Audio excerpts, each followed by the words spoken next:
aborder la question qui est importante, c'est à partir de la spiritualité chrétienne, finalement, quels sont les points sur lesquels les musulmans sont le plus sensibles. C'est important par rapport à la mission, c'est important par rapport à l'écoute et à l'attention qu'il nous faut avoir vis-à-vis de ceux et celles qui font un cheminement et qui n'est pas toujours évident au début. Donc c'est pour un travail de discernement. Voilà, et donc ce matin, Annie et Jean-Jacques nous ont présenté assez rapidement un certain nombre de points.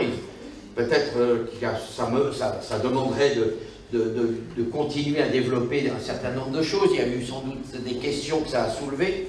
Moi, je voudrais là aborder d'abord 6 points par lesquels les musulmans sont sensibles à la spiritualité chrétienne. Et c'est bien sûr réducteur et c'est pas exhaustif. C'est-à-dire qu'il y a plein d'autres façons dont le Seigneur touche les cœurs et son Esprit Saint touche les cœurs.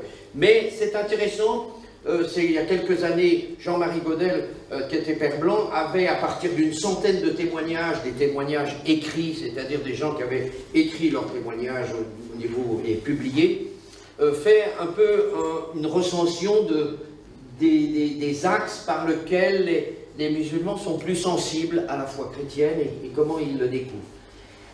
Ces portes ne sont pas non plus, j'allais dire, les unes à côté des autres. C'est généralement tout un cheminement qui utilise toutes ces portes. Voilà, et puis d'autres que je n'ai pas citées. Alors la première porte que je voulais aborder avec vous, c'était la personne de Jésus. Si vous voulez, la personne de Jésus, ça fascine absolument les musulmans. C'est pour ça qu'il est indispensable de leur donner des évangiles. Parce que même s'ils considèrent que c'est falsifié, c'est pas grave. On va dire, tu sais d'avance que c'est falsifié, mais lis-les et tu vas voir qui est Jésus. C'est cette personne de Jésus, parce que le Jésus Aïssa que le musulman connaît à partir du Coran, c'est pas pareil. Et dans le Coran, Jésus est décrit pourtant comme un grand personnage, très grand personnage, un prophète, Kalimatullah, c'est-à-dire la parole de Dieu, le souffle divin, etc. Mais il ne parle pas, il n'est pas, il dit. Et la façon dont Aïssa est décrit dans le Coran trouble le musulman, et ça l'interroge. C'est un prophète, mais également un esprit de Dieu, une parole de Dieu. Alors qui est-il? Et ce qui va interpeller souvent nos amis musulmans, c'est que Jésus parle, il se révèle. Son attitude, il ne délivre pas seulement un message, vous voyez, c'est une attitude, un comportement, une présence.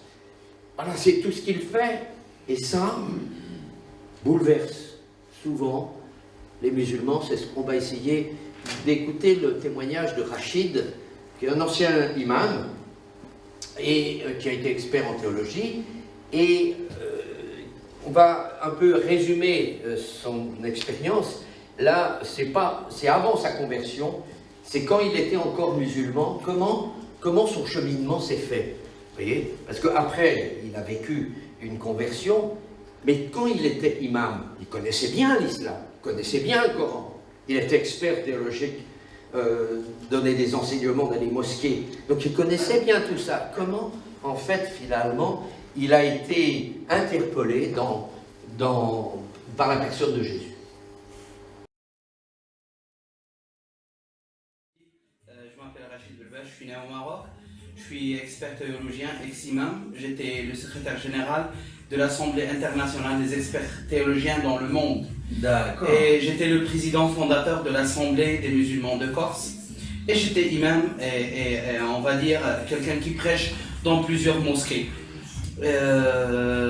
Mon histoire, on va dire brièvement, j'ai été invité pas mal de fois dans des colloques, des congrès, des séminaires, à rencontrer des chrétiens, des catholiques, tout le monde, bon, on va dire de toutes les ethnies chrétiennes.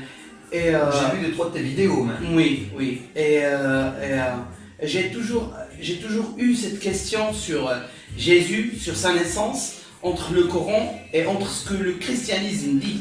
Je l'ai toujours comparé au prophète de l'islam. On va dire sa naissance, il est le souffle divin, il est la parole de Dieu, Ruh al-Qudus, Kalimat Allah, des choses, et même le Coran, il dit que Jésus, le fils de Marie, et tous ceux qui vont le suivre, ils vont être vraiment à la hauteur de ceux, des mécréants, on va dire, jusqu'à la fin des temps. Qu'est-ce qui t'a le plus frappé dans la Bible? Quel est le passage qui t'a vraiment le plus touché quand tu étais encore imam à l'époque? Moi, c'était quand j'ai lu que Christ, il lavait les pieds de ses disciples. C'est ça qui t'a touché le plus? Je me rappelle, j'étais bouleversé, parce que nous, on sait qu'un prophète, ou bien un seigneur, ou bien un responsable, il est toujours là pour être servi. Un colonel, il est là, il lui donne les honneurs et tout. Le président, les honneurs, les gardes du corps, les machins, tout est servi et tout. Mais lui, la personnalité de Jésus, il a lavé les pieds de ses disciples. C'est pas, il les a tout simplement servis dans les études, dans la compréhension. C'est pas, il les a encadrés, accompagnés dans leur vie. C'est mis plus que... Non, mais c'est vraiment, Manu, mon frère, si aujourd'hui, je me mets en bas, si quelque chose tombe de chez toi, et j'essaie de la prendre, tu dis non, désolé, et tu la prends. Tu sais, c'est pas tombé quelque chose. Et c'est mis en bas pour... Il a donné le plus grand aspect du servir. Ça veut dire, les gens aujourd'hui, ils peuvent pas le faire. Ouais. Moi, je le dis, dans les écoles aujourd'hui de théologie, quand je parle avec des frères et tout, j'ai si vous voulez apprendre la Bible, commencez par laver les pieds chacun pour les autres. Et comme ça, on peut apprendre après la théologie. Parce que la théologie sans amour, on va devenir plus pire que quand j'étais à l'islam. Et le Seigneur, il est venu comment te chercher? La deuxième porte, c'est le pardon et le salut. C'est quelque chose qui est extrêmement important parce que en islam, le musulman ne sait pas véritablement s'il va rentrer ou pas dans le paradis. Il y a une certaine incertitude sur son avenir. Est-ce qu'il aura bien fait toutes les pratiques? Est-ce qu'il aura bien suivi toute la loi? Et elle est compliquée. Est-ce que... Il ne sait pas cela. Donc il est dans une forme d'incertitude et il va être extrêmement sensible à la question du pardon et du salut. Et donc malgré sa pratique religieuse, le jeûne, la prière, les efforts pour être soumis à la loi d'Allah, le musulman, il ne trouve pas le pardon, il ne trouve pas la paix du cœur. Ça, c'est le premier point. Le deuxième point, c'est qu'il va être parfois tourmenté. Et tourmenté par des esprits mauvais, par des choses qui l'habitent. Et il va être parfois conscient d'être sous des influences mauvaises alors, en islam, on va voir un rabouteux, je ne sais pas, un marabout, etc. Et donc, c'est vrai que cette attitude de Jésus qui libère, qui guérit et qui sauve, les touche profondément. Enfin, la troisième chose, c'est que le pardon de Jésus et son attitude de miséricorde vis-à-vis des pécheurs, là aussi, ça bouleverse le musulman. Et le témoignage que nous allons écouter maintenant de Hachim, c'est un chiite, et pardonné et libéré par le Christ. C'est assez intéressant son témoignage parce que c'est un jeune musulman qui est très sensible au niveau, on va dire, spiritisme, quand il était dans l'islam, et son père l'a choisi parmi ses frères comme porte-parole de l'islam pour la famille. Donc il s'est formé, il a suivi des études, il a servi, il est entré au Hezbollah, il a agi avec zèle pour promouvoir l'islam, et il a combattu aussi dans l'armée du Hezbollah, il a persécuté un certain nombre de chrétiens, et c'était un homme avec une grande rectitude, qui pratiquait sa religion, espérant pouvoir être agréé par Allah. Tu vois tout ce que je fais pour toi, tu vois tout ce que je ne peux pas faire plus. Voilà. Un noble, on va dire un noble cœur, dirigé vers qui le fait à partir de ce qu'il connaît de Dieu. Et il priait, du reste, pour que les gens soient délivrés des djinns. Et un jour, un esprit s'est emparé de lui et rien n'y faisait. Il prenait emprise sur lui. Alors, il a reçu une parole dans son cœur, proclame le nom de Jésus. Et alors, à ce moment-là, cet esprit qui venait le perturber est parti. Voilà. Et donc, c'était pas encore sa conversion, mais c'était le début d'une interrogation. Et il se disait, mais pourquoi Jésus aiderait un musulman? Il s'est dit, c'est curieux, j'ai appelé, je ne sais pas pourquoi, proclame le nom de Jésus, et pourquoi il est venu m'aider alors que je suis musulman? Alors du coup, il a fait tout pour devenir encore meilleur musulman, parfait, jusqu'au jour où rien ne change. Et il en a marre. Il se décourage. Et il dit, bon, maintenant je vais vivre ma vie, je ne vais plus croire en Dieu de l'islam, j'arrête tout et je vais vivre ma vie. Et il va se passer quelque chose d'important, parce que pour lui, faire ça, c'est une condamnation à mort. Non pas de ses co-religionnaires, non pas de ses amis, de sa famille, mais de Dieu lui-même. Et il le sait dans son cœur. Mais il dit, ça ne marche pas. Je ne suis pas écouté, il n'entend pas. Je fais tout ce que je peux et il n'y a rien qui se passe. Alors, dans ce trouble qu'il a, eh bien, il va commencer à vivre quelque chose d'extrêmement important. Écoutons son témoignage.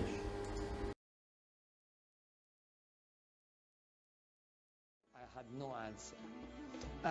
I really got frustrated. I just thought, forget it, you know, what is this? I have no chance of finding out what he wants. I don't even know if God exists. And I have wasted all my life.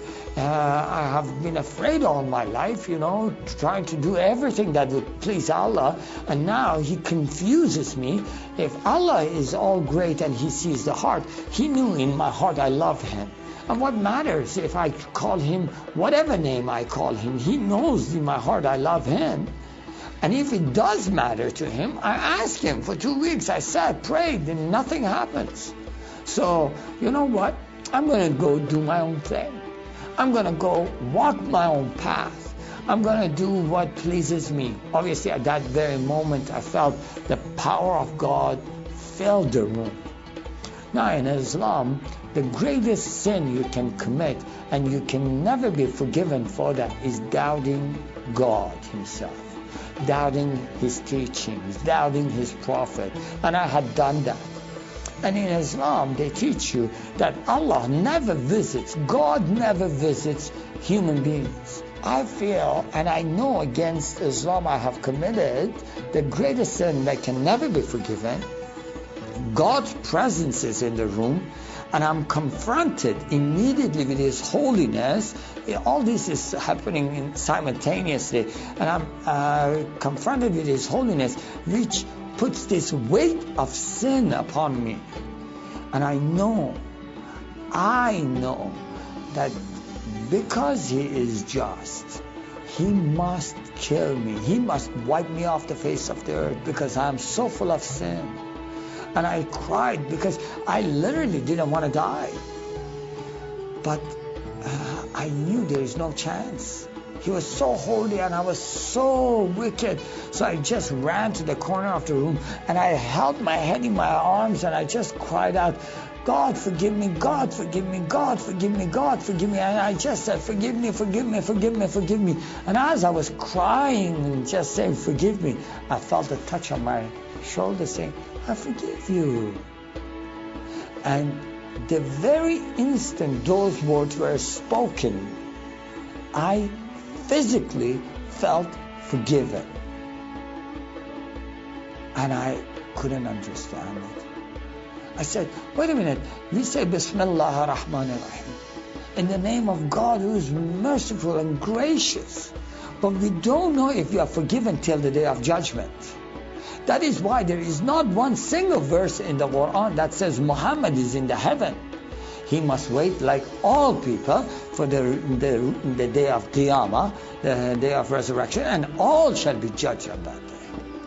So, how is it that, who is this God that says, I forgive you and I feel forgiven today? And I asked, I said, who are you? They can forgive me and I feel forgiven today. And says, I am the way, the truth, and the life. The moment I heard those words, I knew it's of a great importance, but I had absolutely no idea what that meant. I still had no clue who this God is. So I asked him, what is your name? Jesus Christ, the living God, he answered.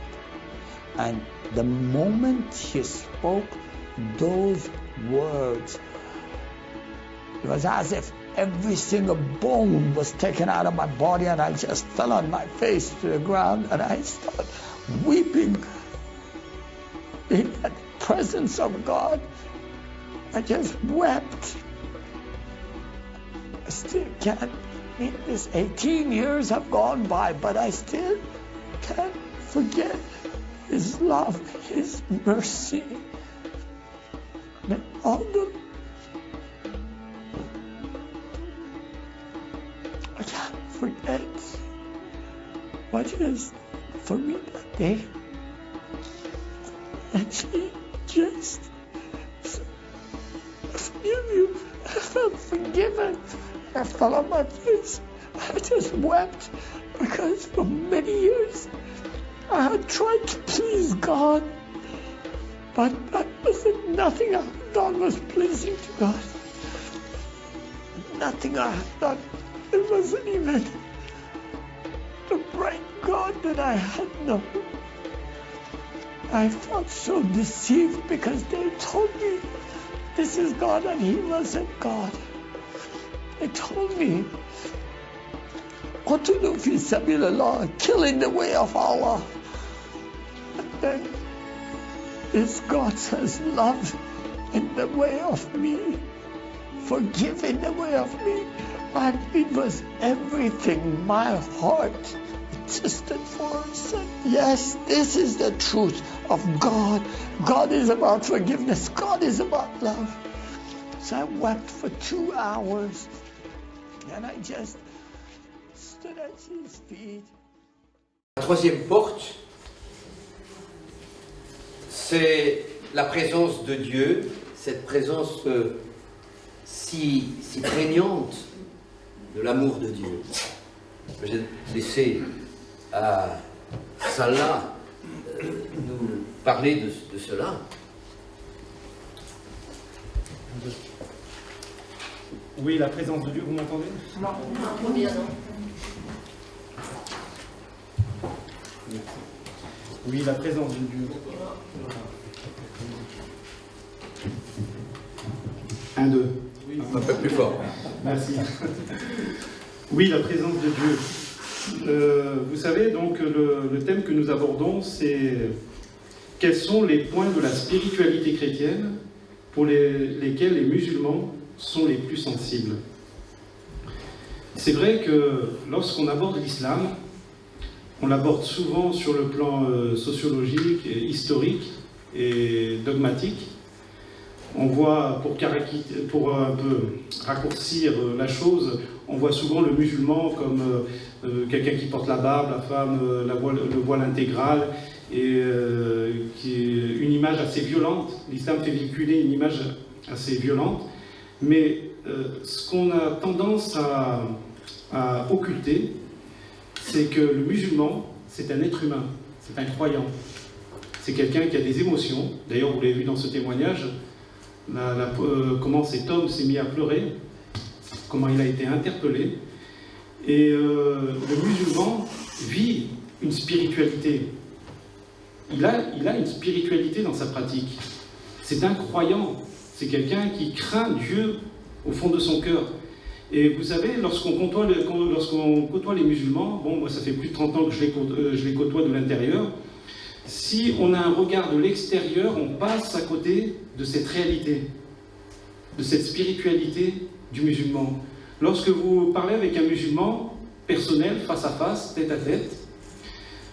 C'est là que vous prenez conscience qu'il y a vraiment une recherche de sa part, qu'il y a vraiment une profondeur, une certaine spiritualité. Souvent les musulmans, si vous les côtoyez dans ces moments, dans ces instants d'intimité, vous les voyez, ils vous parlent de Dieu parfois en pleurant, avec des larmes. Ils vous décrivent les attributs d'Allah avec une telle grandeur qu'ils l'expriment en pleurant. Mais en réalité, ce qui leur manque, c'est cette présence de Dieu. Et il en est conscient. Il est conscient que pour lui, Dieu est loin, qu'il est inaccessible. La notion de proximité de Dieu ou de relation avec Dieu, c'est quelque chose qui est inconcevable pour lui. D'ailleurs, on a un bel exemple. Si vous prenez Nicodème, dans l'évangile de Jean au chapitre 4, Nicodème, qui était un homme très religieux, qui faisait partie du Sanhédrin, quelqu'un de très pratiquant. Pourtant, lorsqu'il va s'approcher de Jésus, Jésus ne va pas lui donner une explication théologique. Il va simplement lui parler de ce qui lui manque. Et il va lui dire tout simplement, tu ne sais pas d'où vient l'esprit et où il va, Nicodème, il faut que tu naisses de nouveau. Autrement dit, il faut que tu fasses une rencontre avec Dieu. Est-ce que Nicodème, tu connais Dieu? Voilà la question qu'il faut poser aux musulmans. Poser la question aux musulmans, est-ce que tu connais Dieu? Est-ce que tu as une relation avec Dieu? Et c'est ça qui va interpeller le musulman. Mais vous savez, l'explication qu'il faut donner aux musulmans, ce n'est pas simplement une explication intellectuelle ou théologique. L'apôtre Pierre, dans sa lettre, il dira « Approchez-vous de Dieu, il s'approchera de vous. » Comment expliquer aux musulmans cette notion que Dieu s'approche? Comment lui expliquer de façon démonstrative que Dieu s'approche? Si vous abordez ce sujet avec un musulman, le musulman, son cœur va battre. Parce qu'au plus profond de lui, son désir, c'est de connaître Dieu. Connaître ce Dieu vivant. Ce que l'islam ne donne pas. Et nous avons ce privilège, c'est qu'à travers Jésus-Christ, nous avons cette relation, cette connaissance avec Dieu. Jésus nous a ouvert cette voie. Et c'est ça que nous devons montrer aux musulmans. Vous savez, Dieu est vivant. Dieu se révèle de manière vivante. Et il se révèle à travers sa parole qui est vivante. Sa parole s'accomplit dans notre vie.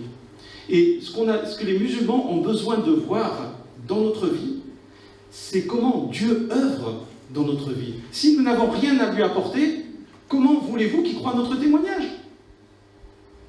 Il faut qu'il voie Dieu à travers notre vie.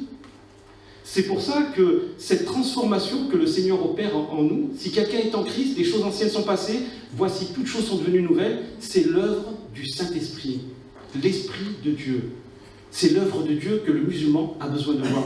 Et moi, j'aimerais rendre témoignage que ces dernières années, le Seigneur m'a mis à cœur de porter le témoignage de Dieu au sein même des mosquées. Et ça, c'est possible. On a entendu ce matin que quand un ancien musulman change de religion et qu'il devient chrétien, c'est ce que je suis en réalité. Parce que je suis d'origine algérienne, j'étais un ancien musulman, je n'étais pas forcément un extrémiste, mais j'ai essayé de pratiquer ma religion. Mais à travers Jésus-Christ, je n'ai pas découvert une religion, je n'ai pas changé de religion, j'ai simplement découvert Dieu. Jésus-Christ m'a révélé qui est Dieu. Et c'est pour ça que j'ai cru au message de l'Évangile. Et lorsque vous allez dans une mosquée, moi je suis allé en Picardie, je me suis retrouvé devant l'imam et plusieurs théologiens, une trentaine de personnes, et j'ai pu rendre témoignage de Jésus-Christ. Je leur ai dit que je ne suis pas venu vous amener une religion, je suis venu vous apporter le témoignage de Dieu. Et c'est ce que j'ai fait, et ils ont été attentifs. Dernièrement, dans la mosquée des Minguettes, à Vénissieux, El Forcane, une des mosquées les plus endurcies, et même celle de Vonvelin, avec un ami pasteur, on a pu partager l'évangile devant plus de 2000 musulmans. Je suis en face de vous, ils ne m'ont pas égorgé. Je suis en train de vous parler. Donc, ce que les musulmans ont besoin de voir, mes amis, c'est une connaissance de Dieu vivante. Et ça, c'est important. Ça, c'est important. Et je crois que c'est sur ça qu'il faut insister. Et pour résumer cette réflexion, je voudrais vous lire un texte de la Bible. C'est dans 1 Jean, chapitre 4, et versets 7 à 10. Il est dit « Mes chers amis, aimons-nous les uns les autres, car l'amour vient de Dieu. Celui qui aime est né de Dieu, et il connaît Dieu. » On ne peut pas dissocier l'amour et la connaissance de Dieu.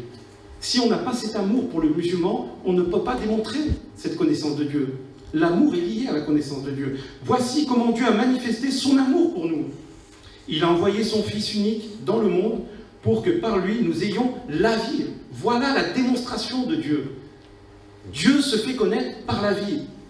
Voici en quoi consiste l'amour. Ce n'est pas nous qui avons aimé Dieu, mais c'est lui qui nous a aimés. Aussi a-t-il envoyé son Fils pour expier nos péchés. Voilà le témoignage, mes amis, que nous devons apporter aux musulmans.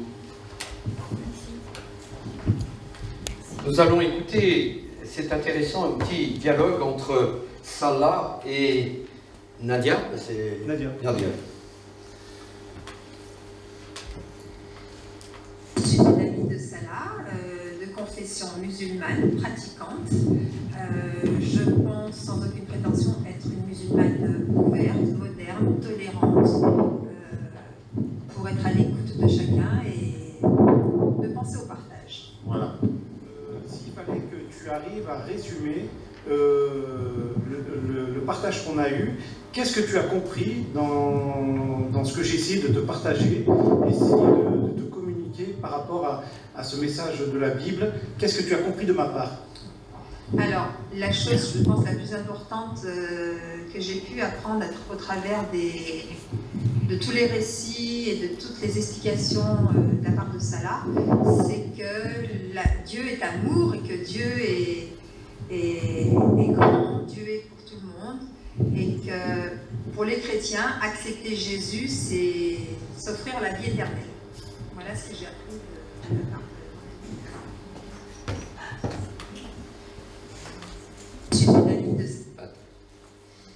Voilà. C'est intéressant ce témoignage parce que vous voyez qu'on est dans la première phase d'une rencontre, d'amitié. Le son n'est pas très bon parce qu'il a fait l'interview ici, dans le vent. Et il y a toujours du vent ici. Et ce qui est intéressant, c'est que c'est quelqu'un qui est ouvert et qui se pose des questions. Voilà. Alors, c'est vrai que pour nous chrétiens, c'est pas de s'offrir la vie éternelle. C'est un don qui nous est fait. Mais vous voyez comment, petit à petit, les cœurs vont s'ouvrir. C'est le début, là. On est dans le début d'un cheminement.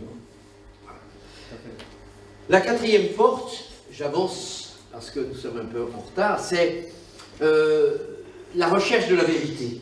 La recherche de la vérité est au cœur de tout homme, bien évidemment. Bien évidemment. Mais finalement, quelle réponse nous avons à tel ou tel événement dans notre vie, à tel ou tel accident, à telle ou telle épreuve, à telle ou telle chose qui nous arrive. Ben, ça, c'est commun à tous les hommes.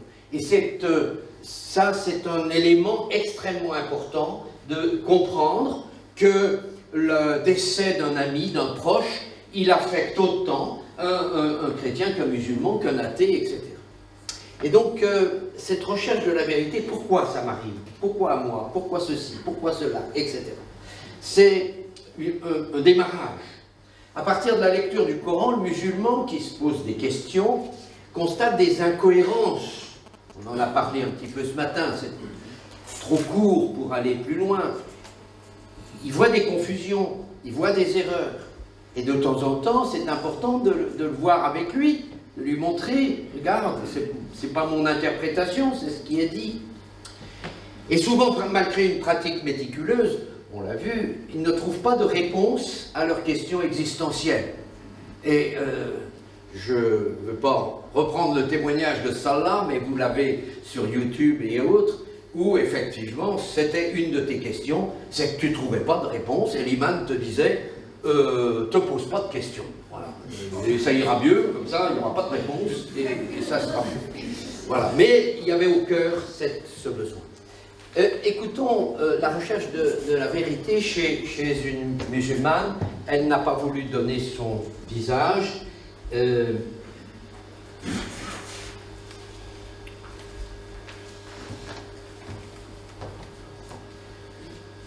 J'étais musulmane par tradition, comme la majorité des Algériens.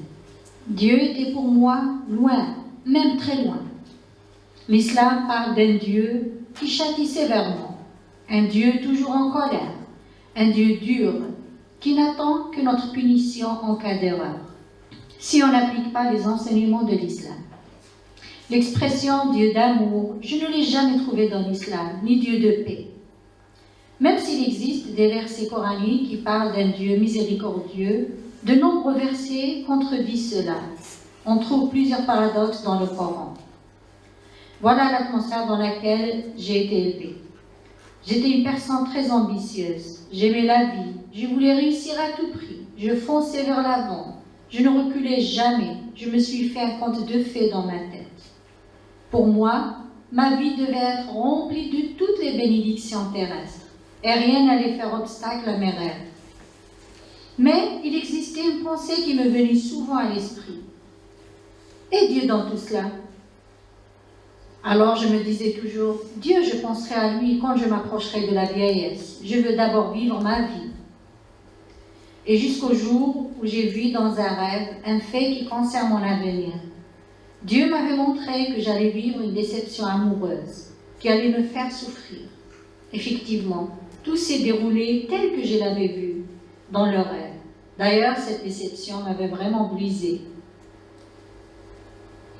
Après que j'ai vu que le rêve s'est réalisé, j'ai décidé de remercier Dieu en me disant, ce Dieu qui s'intéresse à ma vie, je dois le remercier, car il m'a montré qu'il est avec moi. Alors j'ai commencé à m'intéresser à Dieu sérieusement. Et pour le remercier, j'ai commencé à m'intéresser à l'islam, en appliquant d'une manière très sérieuse tout ce qui concerne cette religion. La prière 5 fois par jour, le jeûne chaque mois de Ramadan, et j'observais d'autres rites.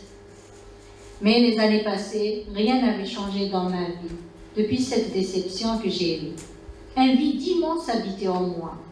La mélancolie, l'angoisse, la crainte, la peur de l'avenir. Je me sentais perdue. La vie n'avait aucun goût pour moi, ni aucun sens. Alors pour trouver un apaisement à mon esprit, j'ai voulu m'approcher de Dieu. C'est pour cela que j'ai commencé à creuser dans le Coran, d'une manière beaucoup plus profonde. Je cherchais des réponses à plusieurs de mes questions. Pourquoi la souffrance? Pourquoi vivre? Pourquoi mourir? Pourquoi existe-t-il de la différence entre les vies des gens? Et pourquoi Dieu nous avait-il créés? Etc. Le Coran ne m'avait pas soulagée. Il ne m'avait pas aidé à m'approcher de Dieu, ni donné absolument aucune réponse à mes questions. Tout ce que je lisais était si mort et froid. Rien ne touchait mon cœur. J'ai déduit qu'il est un livre sans vie ni efficacité. Alors un jour, j'étais de visite chez ma grande sœur. Un collègue de travail de son mari était passé un jour chez eux. Ce monsieur est chrétien. Il lui avait remis le Nouveau Testament et un calendrier avec des enseignements bibliques, intitulé La bonne semence. Mais elle me les avait donnés à moi. Après avoir lu quelques passages, elle m'avait dit que ce qu'elle a découvert dedans est fait pour moi. Alors j'ai commencé à lire en même temps le Nouveau Testament et le calendrier La bonne semence. Petit à petit, je découvre que ce livre et le calendrier sont très intéressants. Je trouvais des réponses à plusieurs de mes questions. Mais la chose qui m'avait énormément touchée et saisie, c'était la personne de Jésus-Christ. Sa pureté m'avait vraiment touchée. J'étais émerveillée par ce qu'il est. Je me disais, mais cet homme, il est exceptionnel. Alors ce que j'ai commencé à faire, en étant toujours musulmane pratiquante, c'est d'appliquer les enseignements des évangiles, qui m'avaient énormément touchée. Et cela, c'était pour plaire à Dieu. Aimez vos ennemis, donnez à ceux qui vous demandent, bénissez ceux qui vous maudissent, priez pour ceux qui vous haïssent, etc. Je sentais au-dedans de moi que ces paroles étaient vivantes. Elles sortaient d'un cœur pur. Alors, elles avaient une grande influence sur moi. Je me sentais débarrassée de ma vieille nature. Voilà. Ensuite, son témoignage continue et petit à petit, elle va faire un chemin vers le Christ et le découvrir. On y reviendra. J'étais musulmane. La cinquième porte, c'est les visions.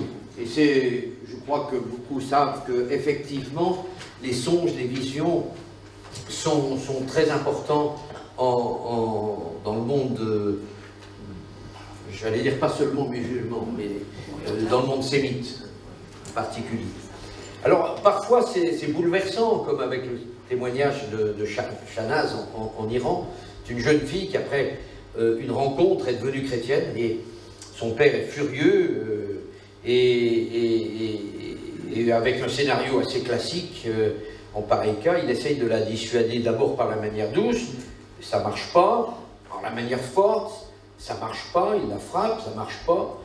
Alors, il essaye de la marier de force, en se disant peut-être ça va lui changer la tête, et puis ça ne marche pas, et c'est la honte, parce qu'elle refuse le mariage. Bon. Alors, après cette rencontre qui a humilié, bien évidemment, les parents, la famille du futur, qui est reparti un peu dépité, et il se met à battre sa fille avec une ceinture, et puis une mystérieuse force le repousse, et le jette à terre, il se met à crier « Mon Dieu, pardonne-moi, pardonne-moi », et il se met à pleurer. Alors sa fille dit « Mais papa, qu'est-ce qui t'arrive? Qu'est-ce qui se passe ?» Et elle ne comprend pas, sa mère rentre dans la chambre, « Qu'est-ce que tu as fait à ton père? Tu es en train de le tuer, etc. » Et donc, son père se calme, il se relève et il explique la vision qu'il a eue alors. Et alors qu'il dit, alors que je frappais ma fille, j'ai vu Jésus qui l'entourait de son bras gauche, de son bras droit, il m'a fait signe d'arrêter et m'a dit, arrête de la frapper, elle m'appartient. Je me suis rendu compte que finalement, quand je frappais ma fille, c'était lui que je frappais. Il y a plein de témoignages. Un autre témoignage, durant un pèlerinage à la Mecque, une personne a vu Jésus au-dessus de la pierre noire, qui lui disait « Mais pourquoi tu cherches parmi les morts celui qui est la vie ?» Et ça a été un bouleversement, je ne peux pas raconter tout ça. Vous avez plusieurs livres de témoignages. C'est le livre « Je suis haine ».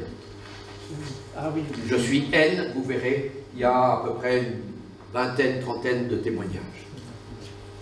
Alors, on va suivre, revenons au témoignage de cette jeune femme musulmane qu'on a entendue tout à l'heure, celle qui cherchait la vérité. Et donc, on voit bien qu'elle est tiraillée entre sa culture islamique et la découverte de la liberté et de l'amour. Pour l'instant, elle n'a rencontré aucun chrétien. C'est vraiment une expérience personnelle qu'elle vit. Et on assiste à toute une conversion en douceur, qui la fait passer de la peur de Dieu, Allah, à la proximité, à la relation de Dieu. Pourtant, toutes ces portes dont je vous parle, elles sont toutes intriquées. C'est tout un ensemble. Et dans son cas, il n'y a rien de brutal à la façon d'un Saint Paul. Non, ça se fait de façon très douce, une évolution vers l'engagement chrétien, vers la découverte de l'Église. Et donc là aussi, les visions vont jouer un rôle dans ce combat, dans ce prix à payer pour quitter l'islam. Une grande lutte existait au-dedans de moi, une guerre entre l'islam et le christianisme. Mon cœur ne voulait plus croire en le prophète du musulman. Je me disais, mais comment pourrais-je avoir un tel guide pour ma vie et laisser Jésus de côté? Mais pour me débarrasser de l'islam, ce n'était pas du tout évident. Cette lutte avait duré 3 années. Et au bout de ces 3 années, à chaque fin d'une prière musulmane, je m'adressais à Jésus. J'enlevais le nom de Mohamed des versets coraniques que je récitais. Je ne voulais plus croire en lui. La situation était très difficile pour moi. Je me posais souvent la question, mais qu'est-ce qui m'arrive? Je n'ai jamais rencontré aucun chrétien. La lutte était individuelle. Un jour, au moment où je donnais un cours à mes élèves, il y eut un tremblement de terre. Tout le monde avait eu peur. Moi aussi, j'avais très peur. Mais je n'avais pas du tout eu peur de la mort. J'avais très peur de Dieu. Je me suis dit, si je meurs aujourd'hui, je suis sûre que je n'irai pas vers lui. Je sentais qu'il existait une chose qui me sépare de lui. En sortant du travail, sur le chemin du retour à la maison, j'étais saisie par une grande inquiétude. Et en même temps, une colère était au-dedans de moi. Je me disais, pourquoi toute cette peur de Dieu, alors que je suis devenue une bonne personne? Au fond de moi-même, une chose me disait, c'est dans l'Église que tu trouveras la réponse et la solution. Et une fois à la maison, je me suis mis à genoux. J'ai crié vers Dieu en lui disant, aujourd'hui tu vas me dire la vérité, c'est toi qui m'as créé, je veux la réponse, ne me laisse pas comme ça. Réponds-moi, qu'est-ce qui ne va pas en moi? Je suis devenue une bonne personne, pourquoi toute cette peur de toi? Avant même de me relever, j'ai eu une vision qui n'avait duré que quelques secondes. Je n'avais pas su exactement ce qui s'était passé. Mon regard avait pénétré le ciel où quelque chose s'est produit et j'ai senti et compris que Dieu me disait « Maintenant tu as la paix avec moi ». J'avais la sensation qu'une barrière fut enlevée entre moi et Dieu. À l'instant même, j'ai lâché l'inquiétude qui m'avait saisie. C'est en ce moment-là que je me suis dit « C'est Jésus-Christ que je vais suivre ». Mais le combat a été très rude après ma conversion avec les forces ténébreuses. J'étais très attaquée, au point qu'un jour j'ai dit à Dieu « Laisse-moi comme j'étais mieux avant ». Alors il est intervenu en me confirmant que je suis dans la vérité et c'est cette vérité qui m'a sauvée de la perdition. Et cela par un rêve qui m'avait très encouragée. Et alors au bout de quelques mois, je me suis fait baptiser et cela fait maintenant 12 ans que je me suis convertie au christianisme.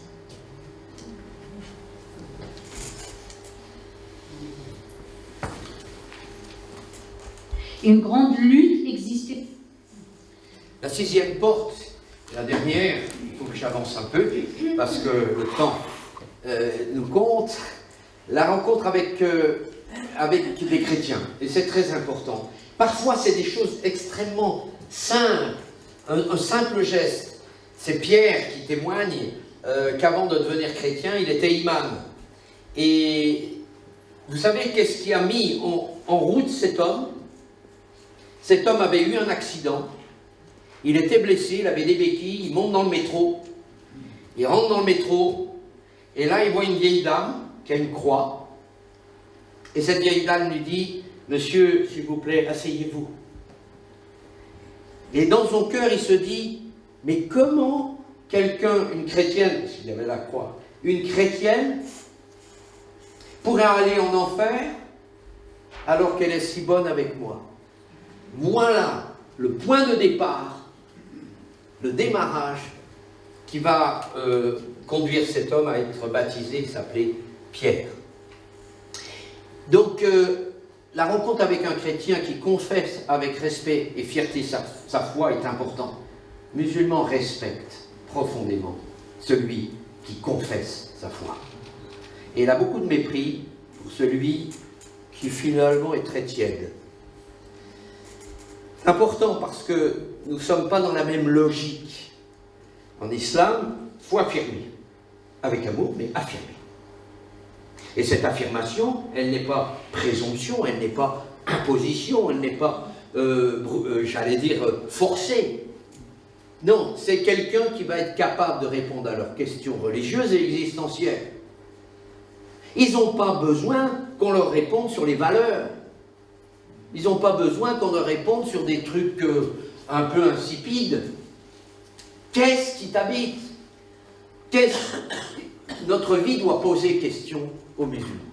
Le témoignage de la charité chrétienne, non exclusive mais ouverte aux autres, croyant ou pas, c'est important.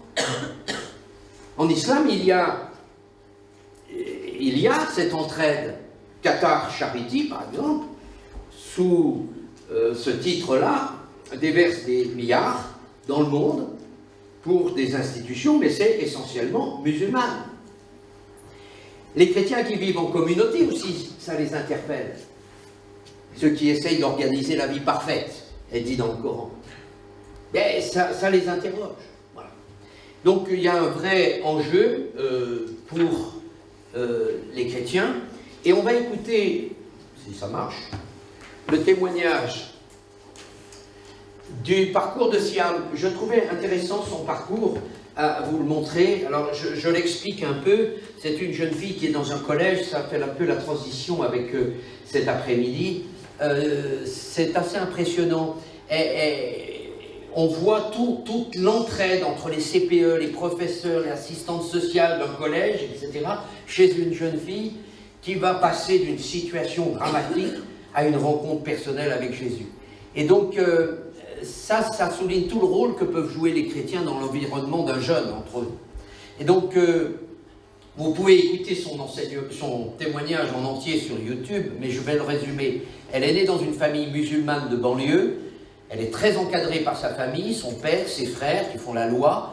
Son univers, c'est le collège et la maison. Le collège, la maison. Elle n'a aucune permission de sortir, sauf avec un membre de sa famille. Interdiction d'avoir une amie. La seule qu'elle a eue a failli être écrasée par la voiture de son frère qui voulait ainsi l'intimider.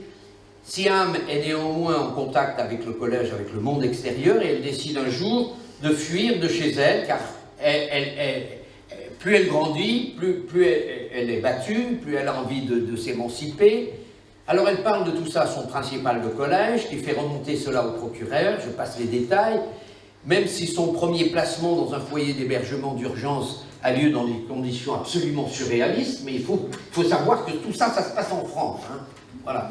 La famille sent qu'il se passe quelque chose au collège, donc qu'est-ce qui se passe? Elle n'est pas rentrée à l'heure, donc les frères rameutent le quartier, font face au principal qui essaye avec les professeurs de contenir un peu la violence. Du reste, un des professeurs va être blessé à l'œil. Pendant ce temps, Siam, elle est cachée avec sa CPE sous un bureau dans une salle à côté. Voilà. Et ils attendent la police qui doit intervenir pour l'emmener dans un foyer, etc. Et afin de ne pas être reconnu, il y a sa prof d'anglais qui rentre dans la salle, dans la pièce, et qui lui dit « Allez, prends mes habits, comme ça tu pourras sortir. » Donc ils échangent leurs habits. Tout ça dans un collège. Hein.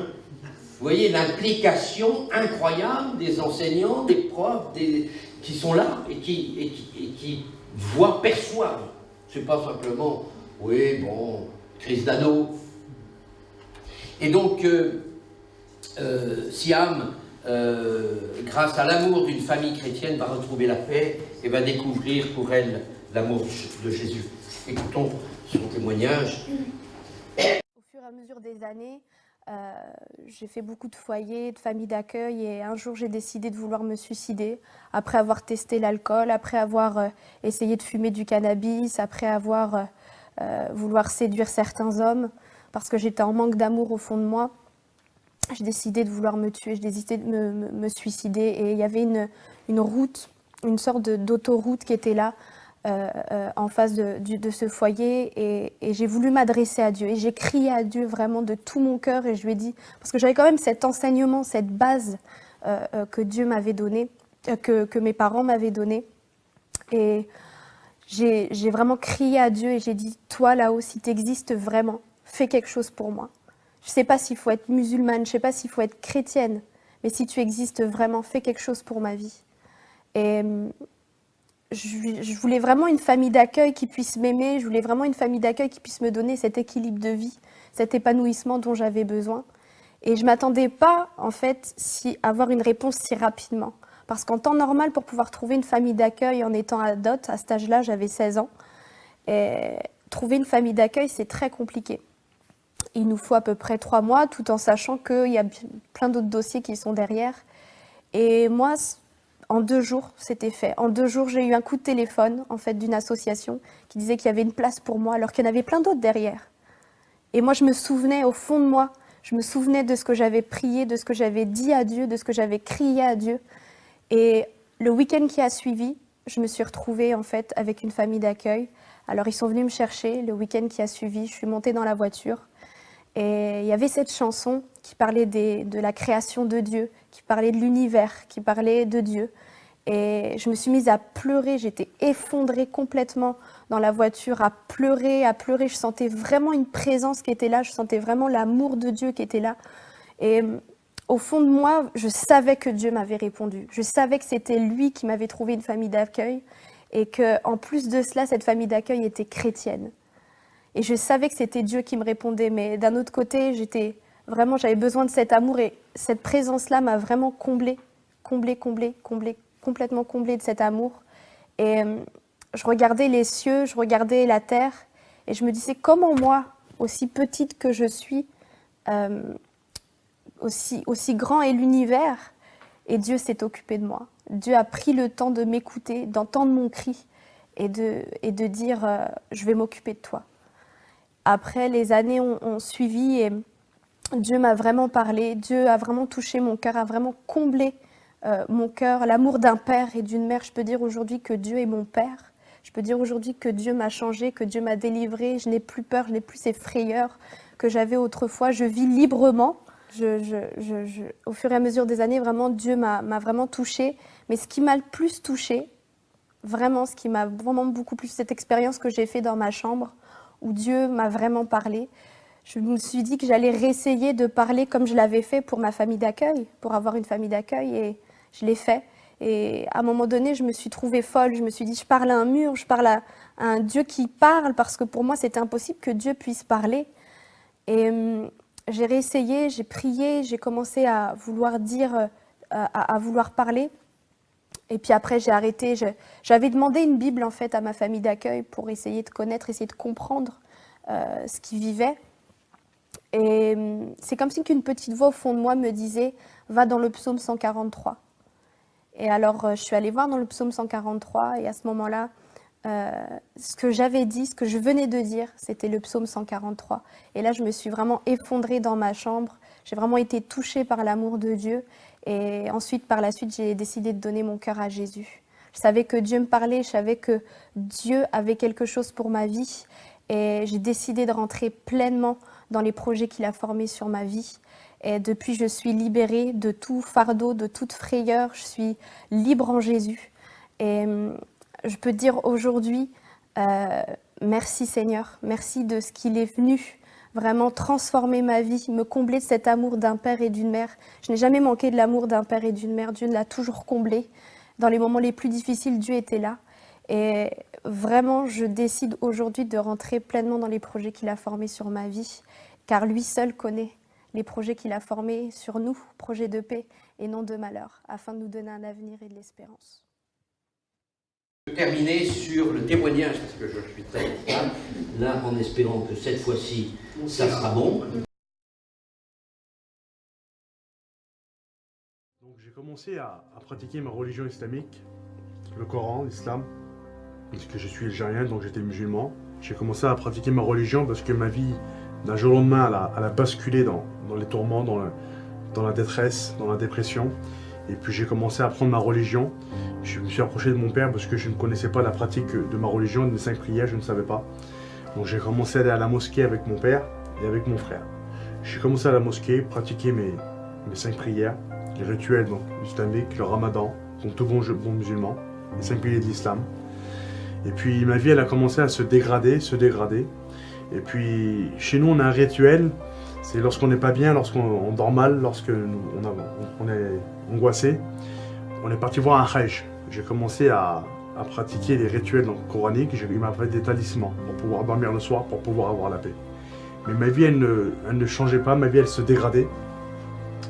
Et puis lorsque j'étais dans ma chambre, au bord du précipice, au bord du gouffre, j'ai un ami qui est venu vers moi, puis il m'a dit « Jahid, il faut que je te parle, c'est un gitan. » Et puis il m'a dit « Écoute, je te l'ai jamais dit, mais je vais te le dire. » Je lui ai dit « Vas-y, je suis prêt à t'écouter. » Il m'a dit « Jésus t'aime. » Lorsqu'il m'a dit ça, c'était comme une flèche en plein cœur. Ma réaction était très immédiate, très violente. J'ai dit « Moi, tu ne me parles pas de Jésus, tu ne me parles pas de l'évangile, moi je suis musulman. Je crois en Dieu et en Mohamed sallallahu alayhi wa sallam. » Et puis on a commencé à changer, on a commencé à avoir un partage, et puis il m'a invité dans une église évangélique à Montreuil. Et puis lorsque je suis rentré dans cette église, j'ai écouté les témoignages, j'ai écouté les chants, j'ai écouté le pasteur prêcher l'évangile. Lorsque j'ai écouté ça, le message de Jésus-Christ, j'ai compris tout de suite au fond de mon cœur que c'était la vérité. Je suis rentré chez moi et puis j'avais été bouleversé par le message de l'évangile. Je ne savais plus où mettre la tête. Et puis j'ai commencé à aller à la réunion, à la mosquée, à la réunion, à la mosquée. Mais plus j'allais à cette église, à la réunion évangéliste, plus Jésus prenait de la place dans mon cœur. Et puis un jour je suis rentré chez moi et puis j'étais bouleversé et puis j'ai parlé à Dieu. Et puis j'ai dit Seigneur, je veux que tu me montes un songe qui me définit où je dois aller Seigneur. Le chemin que je dois prendre, parce que je suis perdu, je ne sais plus Seigneur, si c'est l'islam, si c'est l'évangile, j'étais complètement perdu. Vous savez, c'est dur lorsqu'on est algérien, lorsqu'on est musulman, lorsqu'on rentre dans une église et qu'on souffre, d'écouter le message de l'évangile, c'est compliqué. Mais le Seigneur connaît toutes choses. Je suis parti dans cette réunion encore à Montreuil, et puis le pasteur en face, c'est marqué dans la parole de Dieu, dans les livres des psaumes, chapitre 44, verset 22, que Dieu connaît les secrets des cœurs. Le serviteur de Dieu en face a dévoilé toute ma vie, tout mon cœur. Il a fait un appel pour le salut, pour la délivrance, c'était mon cas. Et puis lorsqu'il a prêché, c'était ma position, c'était ma vie. Il a prêché Luc, chapitre 4, verset 18, il va dire, c'est l'évangile de Jésus, il va dire, je suis venu pour ceux qui ont le cœur brisé. C'était mon cas. Et puis j'ai levé ma main, j'ai donné mon cœur au Seigneur, et puis je suis rentré à la maison. J'ai été bouleversé, j'étais chamboulé. Et puis la réaction de mon père a été très violente aussi lorsqu'il a appris que j'étais chrétien. Il m'a frappé, il m'a parlé mal, il m'a humilié, des paroles qu'on ne dit pas à un enfant, il me les a dit.